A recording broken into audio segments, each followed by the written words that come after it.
Well, welcome to this week's Alaska Tracy podcast episode. I am thrilled that you're here, and we have a really special guest today, Dawn Pensack. I really appreciate her being here. And a little intro on Dawn. As a former stressed out teacher, Dawn left the classroom to figure out how to heal after burnout and a few mysterious illnesses.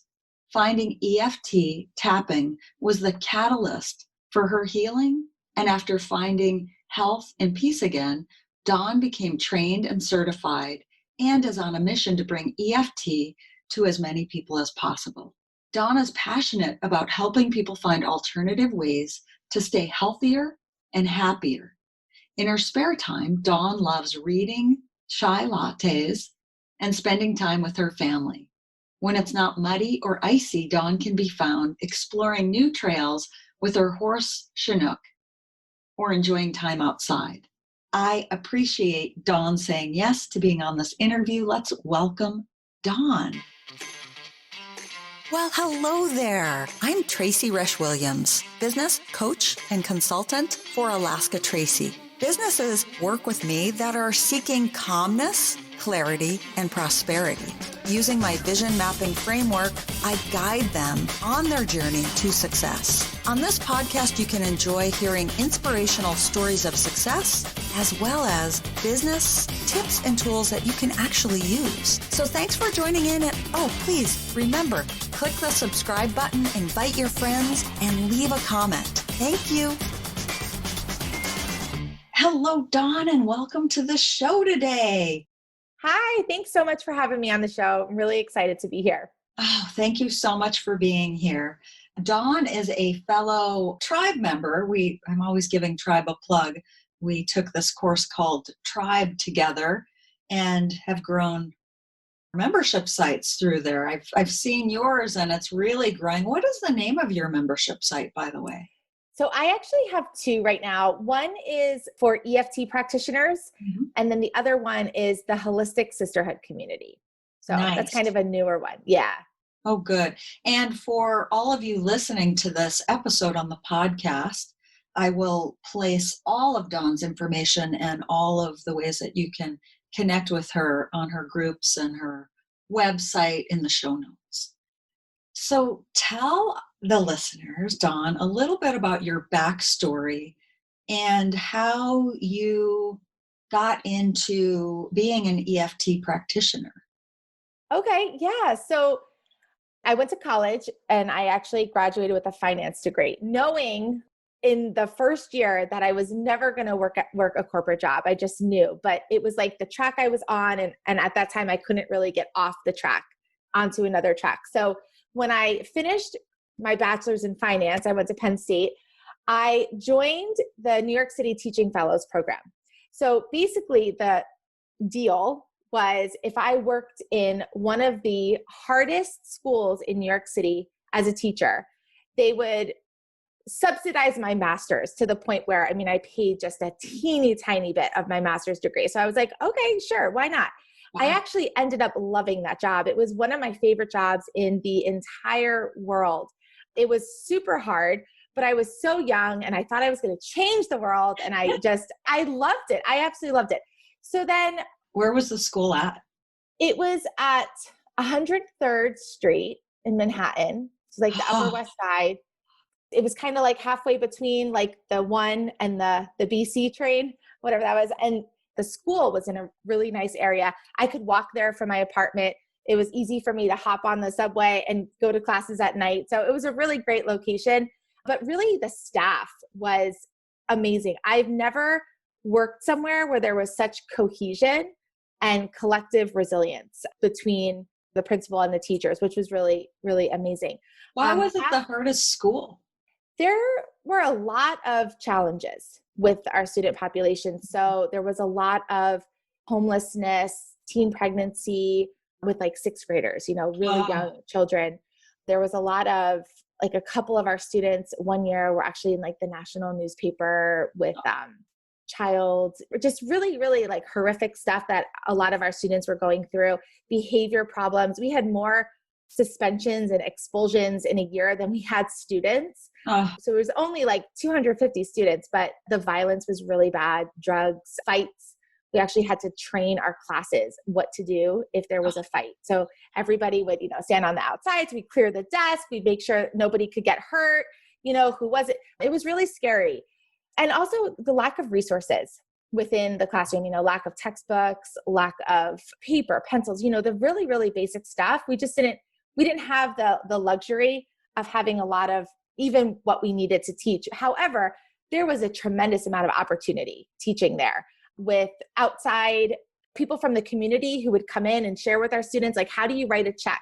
What is a debit card? What's a credit card? I loved bringing in outside people to the school to, share and help students with really basic life skills. I ended up teaching math and science because my background was in finance. So I ended up teaching math and science to middle schoolers, and I absolutely loved it. Then after I got my master's and I stayed another year and taught, but I'm just not a city girl. So living in the city was really, really hard. And one of the hardest decisions of my life was to leave that school because I absolutely loved it. So I moved out to New Jersey. I taught for 7 years and I ended up getting incredibly burnt out. I didn't know it at the time because I had always had decent health. I never struggled with a lot of, I never got the flu. I never got I never got all these things that would be like a sign that my body's holding on to stress, and my body felt good. I felt good. And then in 2012, my daughter was born 2 months prematurely, and she's 8 now. And, one Friday I'm there grading papers.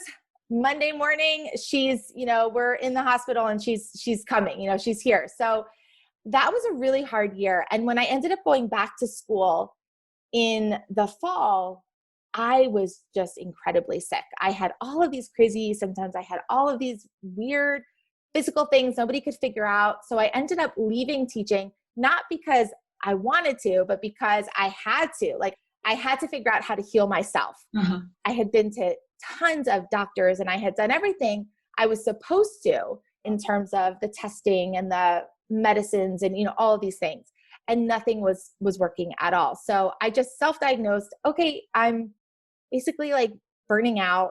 I need to figure this out. So that started my whole journey. And I was really fortunate to get a remote position doing curriculum development, which was wonderful. It allowed me the space I needed to heal. I didn't have a lot of outside stress. So in that position, there was a lot of time for me to really focus on healing. And that's when I found EFT. And what does EFT stand for? A lot of people don't know that. Yes. Very good question. It stands for Emotional Freedom Techniques. And it's also called tapping. Yeah. So tapping is really it's kind of like the mainstream term, the term that many people may have heard. And when I found, it's kind of funny how things work, right? It's like when you really, really need something, it just kind of falls into your lap, or it just kind of like appears out of nowhere. And one day I was listening to a podcast and the guest was actually an EFT practitioner. And I was like, and it was a business podcast, because I had kind of thought in my head at the time, like, I think it would really be awesome to start a business, and I had thought, actually I was going to do like a preschool where kids basically were outside, like the wild schooling type thing. That was kind of my idea at the time. And I was listening to a business podcast and all of a sudden they started talking about EFT. And then she walked us through this demonstration. And I'm like, what is this? This is really cool. And then after that podcast, I started seeing EFT everywhere. It was like in every single place I looked, it was like, there's EFT, there's tapping, there's emotional freedom techniques. So I decided I'm going to try this. And I'm not even kidding you. In no time at all, my health was completely better. My symptoms were dizziness, fatigue, just like a foggy brain. And in no time at all was completely better. And, my daughter was 18 months at the time. It was so hard to have any energy to keep up with her and then, have my day job. So I was like, wait, I'm actually feeling good. I feel fine. So then after I had that experience with EFT, I thought, you know what, this is what I want to do. This is what I want to learn. This is what I want to study. And I'm really excited to share, this with other people who never in a million years would think that they had the power to take their own health back. And honestly, if I had so many doctors tell me wild things. I mean, you have Lyme's disease. A week later, oh no, you don't. You have leukemia. A couple days later, oh no, you don't. Like, I had so many things thrown around because nobody knew, where it was stress. I told Dawn before the interview, if she saw my mouth open wide, it was because a miracle was happening, and she was like exactly the person that I needed to hear today. I hope all of you do too. And the reason, Dawn, my mouth is open wide right now is I've had heart palpitation. I went to the ER in March. I've had a heart monitor. I've had every test known to mankind, and they can't find anything. And I have these crazy symptoms right now. My chest is tight. And when I was looking at all your information, and tapping and EFT came up about a month ago, and I did like one session on a podcast, like you said. I am a very spiritual person. I do a lot of meditation, and I'm really open to mind over matter and everything. And so even this morning, because I have a doctor's call this afternoon again to go over another test that shows I'm fine, I was like, oh my gosh, Dawn! Oh. Yeah. There's no coincidences, right? I mean, there's no. Mm-hmm. So what did you do? You started learning to become a practitioner. What did that look like? And were there challenges? Were there struggles going through that? Yes, there absolutely were. I started an online program. It was onlineEFTcertification.com. It just kind of like popped up as a Google ad or a Facebook ad or something. So I started going through that program, and I started working with a lot of people. So like, my personality is, I jump into things probably way too quickly. I do not do my research or I'm just like, okay. So once I had the green light to start working with other people, I was seeing these miracles right before my eyes, like on a regular basis. And I just got so hooked on sharing, and for a while I started, right as I was finishing up the certification process, the VA approved EFT as a form of treatment for veterans with post-traumatic stress. And then I started working with more and more veterans, and it was just amazing to see. The studying, the learning part, the actual certification process was not hard. I was super committed at the time. I was like full-time. I didn't have any other responsibilities when I went through the training. So I had my 40-hour work week or whatever. I could really spend a lot of time on the training part. But even if you have a full-time job and a family and things like that, it's so doable to actually finish the coursework and go and become certified. And then it was hard at first because I didn't have a lot of background experience. It was hard to get my business off the ground because I was doing all the things that you really don't have to do right away, like focusing on, getting your website perfect, all that stuff. I didn't really know what I didn't know. And once I started working with people, I was just so hooked. And sometimes I'm like, I pinch myself thinking, I can't believe I get to do this. And this is my career. How long ago was that when you started, and what is the name of your business? So I got certified in June of 2017. So it's been 3 years, and the name of my business is Dawn Pensack Coaching. But I have the EFT side, and now I have a program working with a group. I have a membership for EFT practitioners to help them with kind of all the stuff that I didn't know at the time, the business stuff, but also like helping them hone their skills and things like that. And then I have the other program that I have a couple little programs in that, but the big picture is really the EFT part. And that's my business is Dawn Pensack Coaching. So when you started in 2017, because I think a lot of people think there's this easy, like, even though you knew you were on the right path, but I think a lot of people think people just make money like that. What was the process? Because I looked at your membership, and I think you have quite a few members in your membership. right? Yeah, Right now? the EFT membership has about Okay. 85 members. Yeah. So tell us about the process of growing the business and some of the struggles and challenges. Like it didn't happen overnight, right? Even though people were coming to you, and if you can just share a little bit about the journey of the business and how accountability has really helped in all areas of your life. Mhm. So the business, I mean, such a struggle at first, like especially that first year, even the first 2 years was really, really hard. And actually what I did was, and like get super creative with your business and I knew I had a lot of knowledge and a lot of expertise, and I was just always creating things. And I had worked with so many people, and I was like, you know what?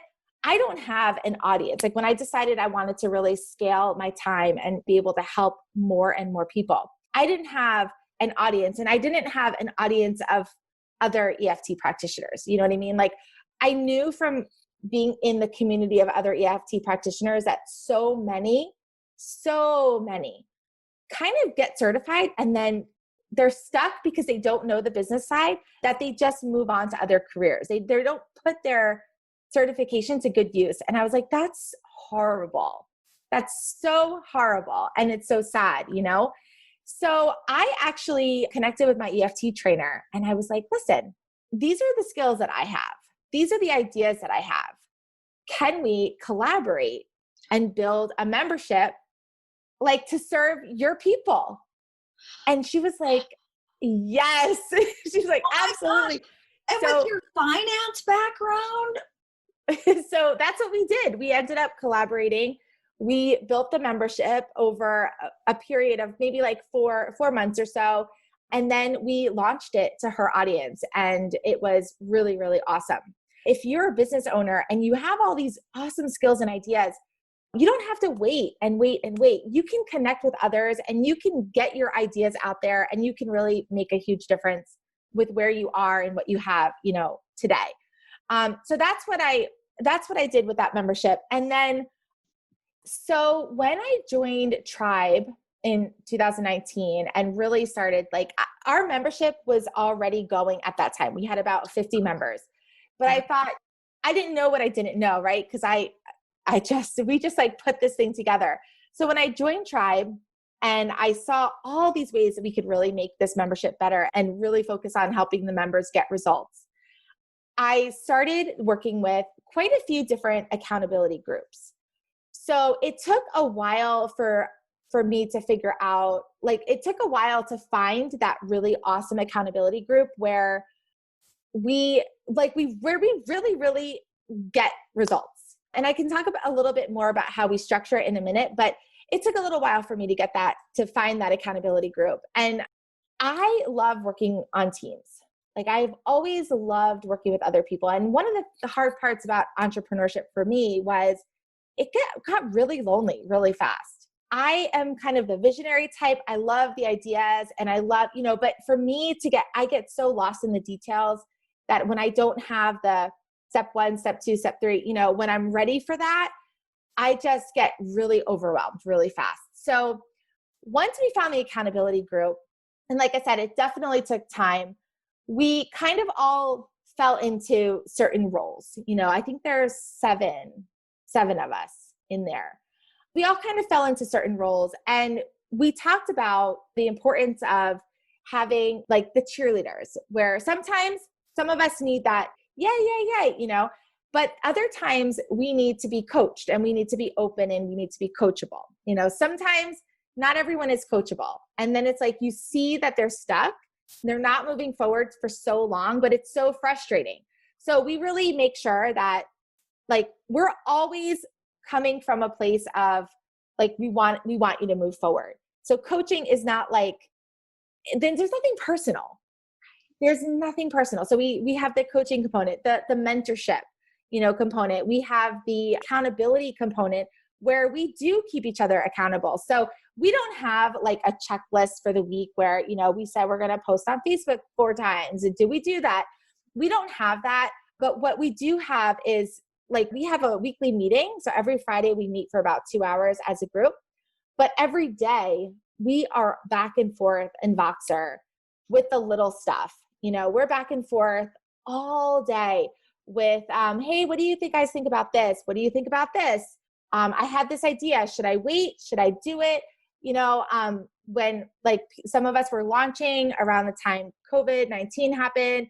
So it's like all day, do you think I should launch? Do you not think, like, should I postpone? Should I, so we're always going back and forth with the big decisions.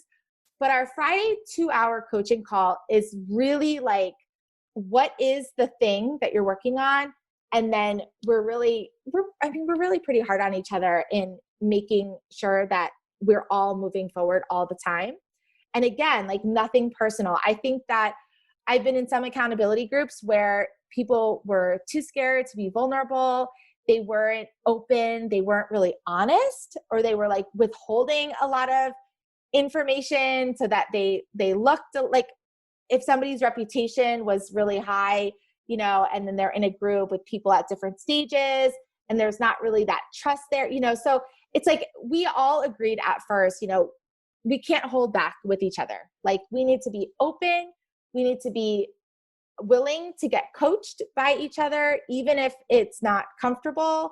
And then that's how, we're all going to grow. And it's been really awesome this past year of being together in our group to see the massive progress that we've all made. So the accountability component is so helpful in doing anything with your business. For staying on course when the what hits the fan, right? I mean, yeah. When you want to bolt, when fear just takes over, and those people are there to say, really? What about what you said last week about, right? I mean, it just, very instrumental. Yeah, we always say, because at the beginning, we were all just finishing up Tribe. We didn't have big businesses. We didn't have big memberships or, things like that. And so we were really like kind of just starting. And we would always say, I think there's that saying that confidence is a joke, right? Fear is like having no fear. It's never going to happen. So we always talked about the courage component. And it was like, all we need is 20 seconds of courage. Like that's it. 20 seconds of courage to do the live, to make the offer, to do whatever. And we would always say, and we still say, like, I'll loan you my 20 seconds today. If you're in a big situation, you're in a big launch or whatever it is, it's like we kind of give each other that 20 seconds of courage, and we're always supporting each other in different ways. So we all have very different strengths. We have very different businesses, but we still find ways to collaborate, to make connections, make introductions, and it's like, I honestly don't even know how I would survive without this group at this point. I was just going to say that. How would you serve? They're almost like silent partners in your business. Yes. Right? Yeah. That keep you moving forward. I was looking at your website, and you have a lot of offerings on there, as well as the membership, right? It looks like you have a lot to offer. Is that correct? Yes. So I do a lot of different things. So I still have one foot in the education field. So I do a lot of consulting and teacher training, things like that. I still do one-to-one sessions. I have the new membership, the Holistic Sisterhood Community, which actually I have 3 partners who support and run the program with me. Somebody does Reiki, there's another EFT practitioner, and then there's somebody who does holistic offerings, which is like really, really cool stuff. So I have that community. And I also am a resilience building leadership coach.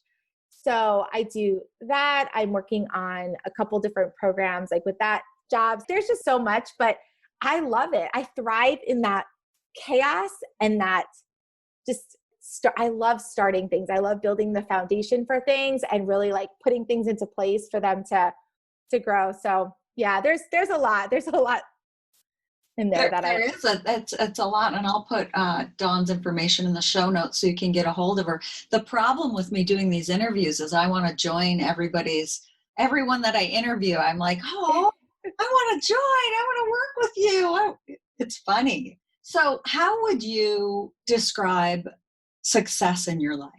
today? What's your definition of success?